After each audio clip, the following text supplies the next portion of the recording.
శ్రీమాత్రే నమః. అందరికీ నమస్కారం. అమ్మతో ప్రయాణానికి స్వాగతం. అమ్మవారి ఆశీస్సులు అందరికీ ఉండాలని మనస్ఫూర్తిగా కోరుకుంటూ, ఈరోజు చైత్ర అమావాస్య. ఈ అమావాస్య నాడు నరసింహస్వామి వారి యొక్క కథలను వినడం వలన సకల పీడలు తొలగిపోతాయి. భక్తి శ్రద్ధలతో స్వామివారి కథలను వినండి. పూర్వకాలంలో అవంతి నగరంలో కృష్ణపట్నం అనే గ్రామంలో అనంతాచార్యులు అనేటటువంటి అర్చకులు ఉండేవాడు.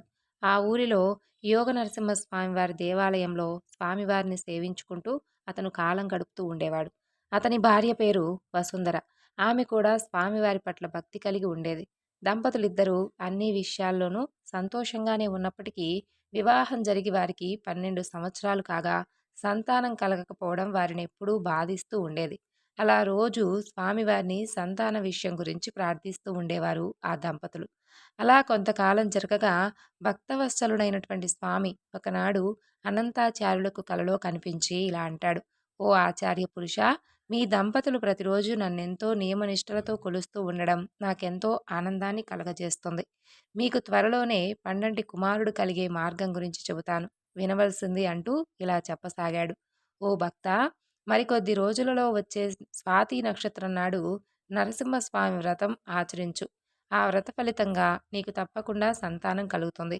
ఈ వ్రతం చాలా సులభతరమైంది. రేపు ఉదయం ఈ ఆలయానికి విశ్వనాథుడు అనేటటువంటి నా భక్తుడు దూరదేశం నుండి రాబోతున్నాడు. నా ప్రియభక్తుడైనటువంటి విశ్వనాథుడు ఈ యొక్క వ్రత విధానం అంతా నీకు వివరంగా చెబుతాడు. ఆ ప్రకారంగా వ్రతాన్ని ఆచరిస్తే త్వరలోనే సంతానం కలుగుతుందని చెప్పి స్వామి అంతర్ధానమవుతాడు. ఇక అనంతాచార్యులు ఉదయం లేవగానే తన భార్య వసుంధరకు ఈ విషయం గురించి చెబుతాడు. ఆమె కూడా సంతోషిస్తుంది. అలా దంపతులిద్దరూ రోజు కంటే ముందుగానే నిత్య కృత్యాలను తీర్చుకొని ఆలయంలోకి వస్తారు. స్వామివారికి సుప్రభాతం అర్చన పూర్తయ్యే సమయానికి అక్కడికి ఒక ముసలి బ్రాహ్మణ భక్తుడొచ్చి అక్కడున్నటువంటి భక్తులతో పాటు నిలుచుంటాడు. నివేదన పూర్తి కాగానే అనంతాచార్యుడు అక్కడ ఉన్నటువంటి భక్తులందరికీ కూడా ప్రసాదం పంచిపెడుతూ ఈ ముసలి బ్రాహ్మణుడి వద్దకు వస్తాడు. ప్రసాదం తీసుకున్నటువంటి అతని ముఖంలో చిరునవ్వు కనిపిస్తుంది. రాత్రి స్వామివారు చెప్పిన విశ్వనాథుడు ఇతనే అయి ఉంటాడని అనంతాచార్యుడు కనిపిస్తుంది. అప్పుడు ఆ భక్తుడు తనను విశ్వనాథుడిగా పరిచయం చేసుకుని అనంతాచార్యుల దంపతులను దగ్గరగా పిలిచి, "ఓ భక్తులారా, మీరంటే స్వామివారికి ఎంతో ప్రియం తెలుసా? మీకు ఆ స్వామి అనుగ్రహం అతి త్వరలోనే తప్పక కలగబోతుంది" అంటూ దీవిస్తాడు. అప్పుడు ఆ దంపతులు విశ్వనాథునికి నమస్కరించి, "స్వామి, మీకివే మా నమస్కారాలు. రాత్రి స్వామివారి కలలో చెప్పిన విశ్వనాథుడనే భక్తుడు మీరేనని మేం తెలుసుకున్నాం. మా యందు దయవించి నరసింహస్వామి వ్రత విధానం గురించి వివరంగా చెప్పండి" అని కోరుకుంటారు. అప్పుడు విశ్వనాథుడు ఆ దంపతులతో, "నాయనలారా, తప్పకుండా చెబుతాను. ఇదంతా స్వామి అనుగ్రహమే తప్ప మరొకటి కాదు. స్వామివారి అనుగ్రహంతోనే ఈ యొక్క వ్రత విధానం గురించి మీకు చెప్పగలుగుతున్నాను. కాబట్టి సావధానంగా వినండి" అంటూ స్వామివారి వ్రత విధానం గురించి చెప్పసాగాడు. నరసింహస్వామి వ్రతం అతి మహిమాన్వితమైంది. నియమనిష్టలతో ఈ వ్రతాన్ని ఆచరించిన వారికి సర్వ శుభాలు కలుగుతాయి. ఎలాంటి అనారోగ్యమైనా మాయమవుతుంది. ఎలాంటి శత్రుభయం కానీ, మానసిక సమస్యలు కానీ, శరీర బాధలు కానీ, గ్రహపీడలు కానీ ఎంతటివైనా ఈ వ్రతాన్ని ఆచరిస్తే తొలగిపోతాయి. ఈ వ్రతాన్ని ఆచరించిన వెంటనే సర్వ శుభాలు కలిగి ధనధాన్యాలు లభిస్తాయి. ఈ వ్రతాన్ని ఏ నెలలోనైనా, ఏ రోజైనా తిథి, వార, నక్షత్రాలతో సంబంధం లేకుండా ఆచరించుకోవచ్చు. లక్ష్మీ నరసింహస్వామి వారి పటం ఎదురుగా ఉంచుకొని విఘ్నేశ్వరుని పూజించి కలశారాధన చేసి స్వామికి షోడశోపచార పూజ చేయాలి. తర్వాత 5 అధ్యాయాలతో కూడి ఉన్న ఈ కథలను చదువుకోవాలి. చక్కెర కలిపినటువంటి గోధుమ రవ్వ కానీ, పండ్లను కానీ నివేదించాలి. పులిహోర కూడా చేస్తే ఇంకా శ్రేష్టం. ఈ వ్రతం ముఖ్యంగా మాఘమాసం, వైశాఖ మాసం, శ్రావణ, కార్తీక, చైత్ర, మార్గశిర మాసాలలో ఏ రోజైనా కానీ స్వాతి, శ్రవణ నక్షత్రాల యందు కానీ ఆచరిస్తే ఇంకా ఎక్కువ ఫలదాయకంగా ఉంటుంది. ఈ వ్రతం ఏ ఇంట్లో ఆచరిస్తే ఆ కుటుంబ సభ్యులందరికీ, కథలను విన్నవారికి, ప్రసాదం స్వీకరించిన వారికి సకల శుభాలు కలుగుతాయి. అదే ఈ వ్రతాన్ని దేవాలయాల యందు ఆచరిస్తే ఆ గ్రామానికే కాకుండా చుట్టుపక్కల ఉన్న గ్రామాల ప్రజలందరికీ కూడా శుభం కలుగుతుంది. చక్కని వర్షాలు కలిగి పాడి పంటలు సమృద్ధిగా ఉంటాయి. వ్యాపారస్తులకు ఎంతో లాభం చేకూరుతుంది. విద్యను అభ్యసించే వారికి మంచి ఉద్యోగాలు లభిస్తాయి. కన్యలకు మంచి వరులతో వివాహం జరుగుతుంది. స్త్రీలందరూ కలకాలం సుమంగళీమణులుగా ఉంటారు. ఆ గ్రామంలోని ప్రజలందరికీ సర్వ శుభాలు చేకూరుతాయని చెబుతాడు. ఈ వ్రతాన్ని మీ దంపతులిద్దరూ వచ్చే స్వాతి నక్షత్రం నాడు ఆచరించి స్వామి అనుగ్రహంతో చక్కని సంతానాన్ని పొందండి అని అంటాడు. అప్పుడు ఆ అనంతాచార్యుల దంపతులు విశ్వనాథునితో, స్వామి, మీరెక్కడి నుండి వచ్చారో మాకు తెలియదు కానీ వయసులో మాకు చూస్తుంటే తండ్రిలా ఉన్నారు. దయచేసి ఆ స్వాతి నక్షత్రం దాకా మా ఇంట్లోనే ఉండి ఆ రోజు మా చేత స్వామివారి వ్రతాన్ని ఆచరింపచేసి మమ్మల్ని ధన్యులను చేయండి అంటూ ప్రార్థిస్తారు. అప్పుడు ఆ ముసలి బ్రాహ్మణుడు అలాగే అంటూ అంగీకరిస్తాడు. ఆ విధంగా అనంతాచార్యుల దంపతులిద్దరూ ఎంతో భక్తి శ్రద్ధలతో నరసింహస్వామి వారి వ్రతాన్ని ఆచరించి స్వామి అనుగ్రహంతో చక్కని కుమారుని పొందుతారు. అలా దంపతులిద్దరూ కలకాలం స్వామిని సేవించి సుఖ సంతోషాలతో జీవించి చివరికి ముక్తిని పొందారు. అలాగే ఈ వ్రతాన్ని ఆచరించినటువంటి మరొక భక్తుడి గురించి కూడా తెలుసుకుందాం. పూర్వం కళింగ దేశాన్ని విక్రమసింహుడు అనే రాజు పరిపాలిస్తూ ఉండేవాడు. అతను విక్రమసింహుడు ఎంతో తెలివిగలిగినటువంటి కొందరు మంత్రుల సహాయ సహకారాలతో రాజ్యాన్ని జనరంజకంగా పరిపాలిస్తూ ఉండేవాడు. అందువలన చుట్టుపక్కల ఉండే రాజులందరికీ విక్రమసింహునిపై ఎంతో ఈర్ష్యగా ఉంటుండేది. వీలున్నప్పుడల్లా అతనిపై దండయాత్రలు చేస్తుండేవారు. అయితే విక్రమసింహుని అపార పరాక్రమానికి తట్టుకోలేక వారెప్పుడూ ఓడిపోతూ ఉండేవారు. వారిలో ముఖ్యంగా పక్కనే ఉన్నటువంటి కోసల దేశపు రాజైనటువంటి భీమశేఖరుడు ఎన్నిసార్లు ఓడిపోయినప్పటికీ తిరిగి మరలా మరలా అతనిపై దండయాత్ర చేస్తూ ఉండేవాడు. అలా రోజులు గడుస్తూ ఉండగా విక్రమసింహునికి చివరికి విసుగొస్తుంది. కోసల రాజునిక పూర్తిగా అణిచివేయాలి అనే ఉద్దేశంతో పెద్ద ఎత్తున సైన్యాన్ని సమాయత్తం చేసి మంత్రులందరూ నిశ్చయించినటువంటి ఒక శుభముహూర్తానికి యుద్ధానికి బయలుదేరుతాడు. అలా కోసల దేశం చేరేందుకు దాదాపు వారం రోజులు పడుతుంది. సైన్యంతో సహా విక్రమసింహుడు రాత్రిపూట విశ్రమిస్తూ పగలు ప్రయాణం సాగిస్తూ ఉండేవాడు. అలా 2 రోజులు గడిచి మూడవ రాజు రాత్రి చీకటి పడగానే ఒక గ్రామం వెలుపల సైన్యంతో సహా విక్రమసింహుడు విశ్రమిస్తాడు. మంత్రులతో యుద్ధ సన్నాహాల గురించి మాట్లాడుతూ ఉండగా అక్కడికొక భటుడు వచ్చి, మహారాజా, నాదొక చిన్న విన్నపం. ఇక్కడ సమీపంలో సింగమపల్లె అనే గ్రామం ఉంది. ఆ గ్రామంలో పురాతన కాలం నాటి నరసింహస్వామి వారి ఆలయం ఉంది. అందులో స్వామివారు యోగ, అభయ, జ్వాల, ధ్యాన, లక్ష్మీ నరసింహుడనే 5 రూపాలలో వెలసి తరతరాలుగా భక్తుల పూజలు అందుకుంటున్నాడు. ఆ స్వామిని కనుక తమరొక్కసారి దర్శిస్తే చాలు. కాబట్టి మీరు ఆ స్వామిని దర్శించవలసింది అంటూ ఆ యొక్క భక్తుడు తెలియజేస్తాడు. రాజు అందుకు ఒప్పుకొని మంత్రులతో కలిసి ఆ ఆలయానికి వెళ్ళి స్వామివారిని దర్శించుకొని మనసులో ఇలా ప్రార్థిస్తాడు. ఓ స్వామి నరసింహ, నేను ఈ యుద్ధంలో జయప్రదంగా గెలిచి వచ్చి నా దేశానికి వెళ్ళేటప్పుడు తిరుగుదారిలో నేను తప్పక దర్శించుకుంటాను. అంతేకాకుండా రాజ్యం చేరగానే నీ వ్రతాన్ని కూడా ఆచరిస్తాను. ఈ యుద్ధంలో నాకు అఖండ విజయాన్ని అనుగ్రహింపవలసింది అంటూ ప్రార్థిస్తాడు.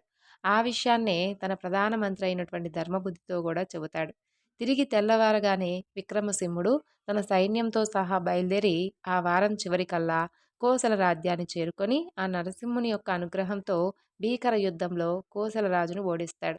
కోసల రాజు విక్రమసింహునికి బందీగా చిక్కి ఇక ఎప్పటికీ కళింగపై దండయాత్ర చేయనంటూ అర్థిస్తాడు. ఇక అతన్ని ఆ రాజు విడిచిపెడతాడు. విక్రమసింహుని సైన్యమంతా ఆనంద ఉత్సవాలతో తిరుగుముఖం పడుతుంది. అయితే ఆ ఆనందంలో విక్రమసింహుడు స్వామివారికి ఇచ్చిన మాట గురించి మర్చిపోతాడు. కళింగ రాజ్యం చేరి పట్టపురాణితో ఆనందంగా ఉంటాడు. అలా నెలలు గడుస్తాయి కానీ స్వామి గురించి అతనికి ఆలోచనే లేదు. ఇక స్వామికి ఆగ్రహం కలుగుతుంది. అంతే. ఆ రోజు రాత్రి విక్రమసింహునికి ఏదో వింత వ్యాధి. కాళ్ళు చేతులు పడిపోతాయి. నోటి మాట కూడా సరిగ్గా రాదు. రాజవైద్యులు ఎన్ని విధాలుగా ప్రయత్నించినా ఏమాత్రం అతనిలో మార్పు కనిపించదు. అలా రోజు రాత్రి వేళల భయంగా గట్టిగా అరుస్తూ ఉండేవాడు. మంత్రులెవ్వరికీ కూడా ఇలా ఎందుకు జరిగిందా అనేది అర్థం కాకుండా ఉండేది. ఒకనాటి రాత్రి ప్రధానమంత్రి ధర్మబుద్ధికి కలలో 5 సింహాలు భయంకరంగా అరుస్తూ కనిపిస్తాయి. ఈ కల యొక్క ఆంతర్యం ఏమై ఉంటుందా అని భావిస్తూ మంత్రికి రాజు కోసల దేశంపై యుద్ధానికి వెళ్ళినప్పుడు దారిలో నరసింహస్వామి దర్శనం చేసుకోవడం, స్వామివారి వ్రతం ఆచరిస్తాననడం గుర్తుకొస్తుంది. అందువలనే ఇంత అనార్థం జరిగింది ఏమోనని చెప్పి తెలుసుకుంటాడు. ఇక ధర్మబుద్ధి వెంటనే అంతఃపురానికి వెళ్ళి రాణిగారికి విషయమంతా తెలియజేస్తాడు. ఆనాడు స్వాతి నక్షత్రం కావడం వలన ఆ రోజు సాయంత్రమే స్వామివారి వ్రతాన్ని ఆచరించడానికి నిశ్చయించుకొని రోజంతా పూర్తిగా ఉపవాసం ఉండి రాణి సాయంత్రం కాగానే ఎంతో భక్తి శ్రద్ధలతో స్వామివారి వ్రతాన్ని ఆచరిస్తుంది. స్వామివారి అనుగ్రహంతో విక్రమసింహునికి విక్రమసింహునికి కొన్ని రోజుల్లోనే అనారోగ్యం తొలగిపోతుంది. ఒక శుభముహూర్తాన రాజు రాణి సమేతుడై సకల పరివారంతో సింగమపల్లె చేరుకొని అక్కడ ఉన్నటువంటి పంచనారసింహులను సేవించి తనను క్షమించవలసిందిగా ప్రార్థిస్తాడు. ఆ రాత్రికి ఆ క్షేత్రంలోనే నిద్ర కూడా చేస్తాడు. మర్నాడు అక్కడే స్వామివారి వ్రతాన్ని ఆచరించి తీర్థ ప్రసాదాలను తీసుకొని తిరిగి రాజ్యానికి వెళ్ళి సుఖ సంతోషాలతో జీవిస్తూ కలకాలం ప్రజారంజకంగా పరిపాలించాడు. పూర్వకాలంలో గోదావరి నదీ తీరంలో కృష్ణగిరి అనే ఊరు ఉండేది. ఆ ఊరికి ఒక పక్కన దట్టమైనటువంటి అడవి ఉండేది. ఆ ఊరి జనాభా మొత్తం కలిసి 5-6 లోపు ఉండేవారు. కృష్ణగిరి చుట్టూ నల్లని రాతి గుట్టలుండడం వలన ఆ ఊరికి ఆ పేరొచ్చింది. ఆ గుట్టల్లో ఒక ఎత్తైనటువంటి గుట్టపై లక్ష్మీ నరసింహస్వామివారి దేవాలయం ఉంది. ఆ దేవాలయం ఎంతో పురాతనమైనదిగా ప్రసిద్ధిగాంచింది. అక్కడ నరసింహస్వామిని సాక్షాత్తు పరమేశ్వరుడే సేవించున్నాడని భక్తులు చెబుతూ ఉంటారు. స్వామిని నమ్ముకున్న వారికి ఎలాంటి ఆపదలు రాకుండా జీవితాంతం సుఖమయంగా గడిచిపోతుందని అక్కడ ప్రజల యొక్క విశ్వాసం, ప్రగాఢ నమ్మకం. ఆ నమ్మకానికి తగిన విధంగా స్వామిని కొలిచిన వారికి ఎలాంటి అనారోగ్యాలు దరిచేరకుండా జీవితమంతా శుభప్రదంగా గడిచిపోతూ ఉండేది.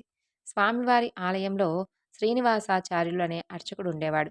తన తాతల నాటివారు ఆ ఊరికి వలస వచ్చి స్వామిని సేవిస్తూ ఉండడం వలన తాను కూడా అక్కడే ఉండి స్వామివారి కైంకర్యానికే తన జీవితాన్ని అంకితం చేసుకుంటాడు.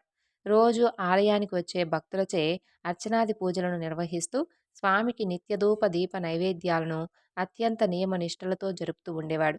శ్రీనివాసాచార్యుల వారి భార్య సుగుణవతి. ఆమె కూడా ఉదయాన్నే లేచి పుష్పాలు కోసి స్వామివారి సేవలో తను కూడా పాల్గొంటూ ఉండేది. అలా దంపతులకు 2 కుమార్తెలు కలిగారు. శ్రీలక్ష్మి, జయలక్ష్మి. వారిద్దరూ ఎంతో బుద్ధిమంతులు.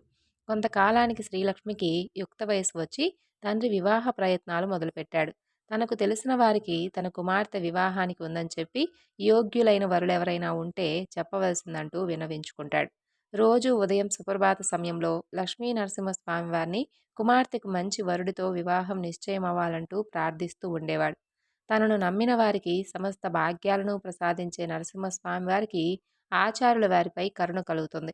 అంతలో ఆ ఊరికి 15 మైళ్ళ దూరంలో రామగిరి శ్రీరామాలయంలో స్వామివారి కళ్యాణ మహోత్సవానికి శ్రీనివాసాచార్యులకు ఆహ్వానం వెళుతుంది.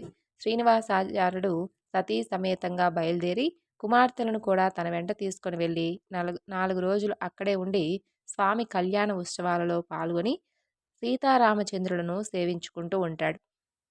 అయితే అక్కడకు వచ్చినటువంటి బ్రాహ్మణులలో ఒకరికి వెంకటనాథుడనేటటువంటి కుమారుడు వివాహానికి కలడని చెప్పి తెలిసింది.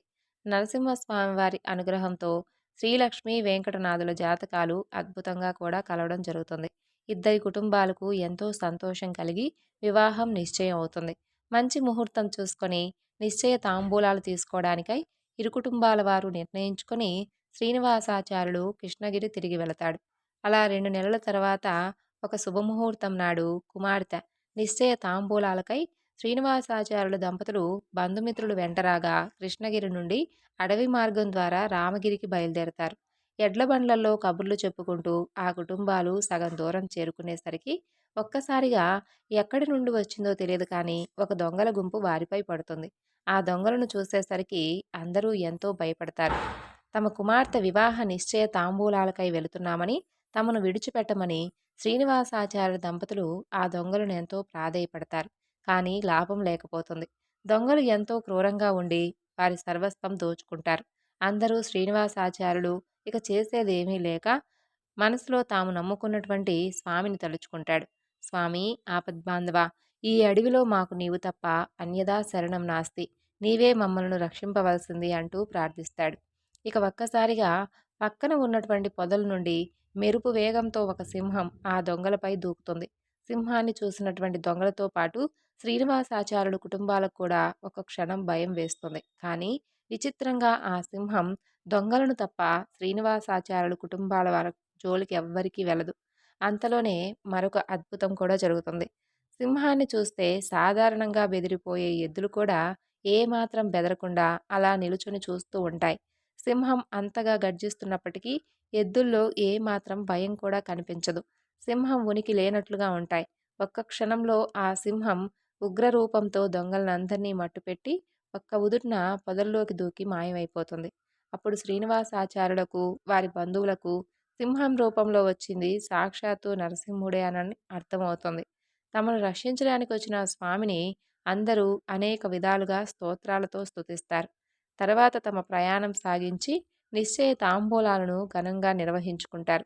తరువాత కొంతకాలానికి ఒకానొక శుభముహూర్తాన వెంకటనాథునికి, శ్రీలక్ష్మికి వైభవంగా వివాహం జరుగుతుంది. దంపతులిద్దరూ లక్ష్మీ నరసింహులను సేవించుకుంటూ కలకాలం సుఖ సంతోషాలతో జీవించారు. పూర్వకాలంలో కళింగ అనే దేశంలో నరసింగపురం అనే పట్టణం ఉండేది. పేరుకు పట్టణమే అయినా చూడటానికి విశాలమైనటువంటి పల్లెలాగా ఉండేది. అక్కడ ప్రజలందరూ సుఖ సౌఖ్యాలతో ఉండేవారు. ఆ పట్టణంలో పురాతన కాలం నాటి లక్ష్మీ నరసింహ ఆలయం ఉండేది. అక్కడ ఉన్నటువంటి స్వామి అమ్మవార్ల విగ్రహాలకు ఒక ప్రత్యేకత ఉండేది. భక్తులు ఎటు నుండి చూసినా లక్ష్మీ నరసింహులు అటువైపే చూస్తున్నట్లుగా అనిపిస్తుండేది. ఎడమ పక్కన ఉంటే ఎడమ వైపు చూస్తున్నట్లు, కుడి పక్కన ఉంటే కుడివైపు చూస్తున్నట్లుగా ఉండేది. అక్కడ స్వామి ఎంతో మహిమాన్వితుడుగా, కోరిన కోరికలు తీర్చే కామధేనువుగా చెప్పుకుంటూ ఉండేవారు. స్వామిని సాక్షాత్తు పరమేశ్వరుడే అక్కడ ప్రతిష్ఠించాడు. అక్కడ రోజు రాత్రి వేళ దేవతలందరూ వచ్చి స్వామిని సేవిస్తుంటారని భక్తుల నమ్మకం. అలా రోజు ఎందరో భక్తులు చుట్టుపక్కల గ్రామాల వారే కాకుండా ఎంతో దూర ప్రదేశాల నుండి స్వామిని సేవించుకుంటూ ఉండేవారు. వారిచ్చే కట్న కానుకలతో దేవాలయం అభివృద్ధి చెందింది. భక్తులు స్వామికి సమర్పించినటువంటి దాదాపు 50 ఎకరాల భూమి ఉండేది. తరతరాలుగా ఎంతోమంది భక్తులు చేయించిన ఎన్నో విలువైనటువంటి ఆభరణాలు కూడా ఉండేవి. ఆ ఆభరణాలను స్వామికి ప్రత్యేకమైనటువంటి ఉత్సవాలలో అలంకరిస్తూ ఉండేవారు. ఆ ఆలయ ధర్మకర్త రామయ్య స్వామికే తన జీవితాన్ని అంకితం చేసి తన స్వంత ఖర్చుతో ఎన్నో కైంకర్యాలు చేశాడు. ఆ ఊరిలోని ప్రముఖ భక్తుల్లో చలమయ్య కూడా ఒకడు. చలమయ్య ఎంతో ఆస్తిపరుడు. అయితే పరమ పీనాసి. ఎన్నో కల్తీ వ్యాపారాలు చేసి అన్యాయంగా సొమ్మును గడించాడు. అలా కొంతకాలానికి అతని చూపు ఈ ఊరి దేవాలయంపై పడుతుంది. అదును చూసుకుని ఎలాగైనా దేవాలయంపై అధికారం చేజిక్కించుకోవాలని అనుకుంటాడు. కొంతకాలానికి తన పలుకుబడినంతా ఉపయోగించుకొని సన్మార్గుడైనటువంటి రామయ్యను ధర్మకర్తల మండలి అధ్యక్ష పదవి నుండి తొలగించి తాను ఆ పదవిని ఆక్రమించుకుంటాడు. వారానికోసారి ఆ ఆలయానికి వచ్చి ఆ వారంలో భక్తుల నుండి ఎన్ని కట్న కానుకలు వచ్చింది అర్చకులను అడిగి తెలుసుకునేవాడు. ప్రతి నెలా హుండీ తెరిచి భక్తులు సమర్పించే కానుకలు తన మనుషుల చేత లెక్కింప చేసుకుంటూ ఉండేవాడు. ఏమైనా విలువైన కానుకలు వస్తే అవి మెల్లగా ఇంటికి చేరవేసేవాడు. అలా కొంతకాలానికి ఎంత పిసినారిగా మారాడంటే ప్రసాదంగా వచ్చే కొబ్బరి చిప్పలను కూడా ఇంటికి తీసుకువెళ్ళి సత్రాలకు అమ్ముకుంటూ ఉండేవాడు. ఈ చలమయ్య ఆగడాలన్నీ చూసి ఆ ఆలయ అర్చకులకు బాధ కలుగుతుంది. రోజూ స్వామికి తమ బాధ గురించి మొరపెట్టుకుంటూ ఉండేవారు. స్వామి, నిన్ను నువ్వే రక్షించుకో తండ్రి అంటూ ప్రార్థించేవారు. స్వామివారు చలమయ్యను శిక్షించే రోజు ఎప్పుడొస్తుందా అని ఎదురు చూస్తూ ఉండేవారు. అంతలో ఆ రోజు రానే వస్తుంది. ఆ రోజు రాత్రి చలమయ్యకు ఒక భీకరమైనటువంటి కల వస్తుంది. ఆ కలలో ఒక పెద్ద సింహం మహోగ్రంగా అరుస్తూ తన పడుకున్నటువంటి మంచం చుట్టూ తిరుగుతూ ఉంటుంది. మధ్యలో ఒకసారి తన పైనుండి అటూ ఇటూ గాండ్రిస్తూ దూకుతుంది. ఆ అరుపులకు చలమయ్య ప్రాణాలు పైనే పోతాయి. అంతేకాకుండా తన ఇంట్లో ఉన్న వస్తువులన్నింటినీ చిందరవందర చేస్తుంది ఆ సింహం. ఉగ్రరూపంతో అరుస్తూ ఆ సింహం చేస్తున్న పనులకు చలమయ్య నోటి మాట రాలేదు. అంతలో తెల్లవారిపోతుంది. చలమయ్య కళ్ళు తెరుస్తాడు. అమ్మయ్య, ఎంత భయంకరమైన కల వచ్చింది అనుకుంటూ ఉండగా భార్య పరుగు పరుగున వచ్చి ఇంట్లో ఉన్న వస్తువులన్నీ చిందరవందరగా పడేసున్నాయని చూతుంది. ఇక చలమయ్య ఒక్క దూకున మంచం మీద నుండి దిగుతాడు. ఎటు చూసినా భయంకరంగా కనిపిస్తుంది. అక్కడక్కడ గోడలపై సింహపు గోళ్ళ గుర్తులు స్పష్టంగా ఉంటాయి. అయితే జరిగిందంతా కల కాదన్నమాట. ఇలా తలుచుకోగానే మనసులో భయం పుడుతుంది. సింహం రూపంలో వచ్చింది సాక్షాత్తు స్వామి అని అర్థం చేసుకుంటాడు. తను చేసిన అన్యాయాలకు స్వామివారు ఈ విధంగా తనకు హెచ్చరించిన విధంగా భావిస్తాడు. వెంటనే స్నానం చేసి ఆలయానికి వెళ్ళి పూర్వపు ధర్మకర్త రామయ్యకు కబురు పెడతాడు. రామయ్య రాగానే ధర్మకర్తల అందరి సమక్షంలోనూ అధ్యక్ష పదవికి తాను రాజీనామా చేస్తున్నట్లుగా చెప్పి ఇకపైన రామయ్య ఈ పదవిలో కొనసాగుతాడని చెబుతాడు. రాత్రికి రాత్రి చలమయ్యలో ఎంత మార్పు ఎలా వచ్చిందో ఎవ్వరికీ అర్థం కాదు. ఆ ఆలయ అర్చకులందరూ తిరిగి రామయ్యను ఆలయ ధర్మకర్తను చేసినందుకు ఎంతో సంతోషిస్తారు. ఇక చలమయ్య తన దుర్మార్గాలన్నింటినీ కట్టిపెట్టి స్వామివారికి కలకాలం సేవ చేసి బ్రతికినంత కాలం ఆ పట్టణంలోనే ఉండి మంచి మనిషిగా పేరు తెచ్చుకొని చివరికి ముక్తిని పొందాడు. ఈ వివరణను ఇంతటితో ముగిస్తున్నాను. స్వామి అనుగ్రహం మనపై కూడా ఎప్పుడూ కలగాలని మనస్ఫూర్తిగా వేడుకుంటూ సర్వం శ్రీ లలితార్పణమస్తు. స్వస్తి.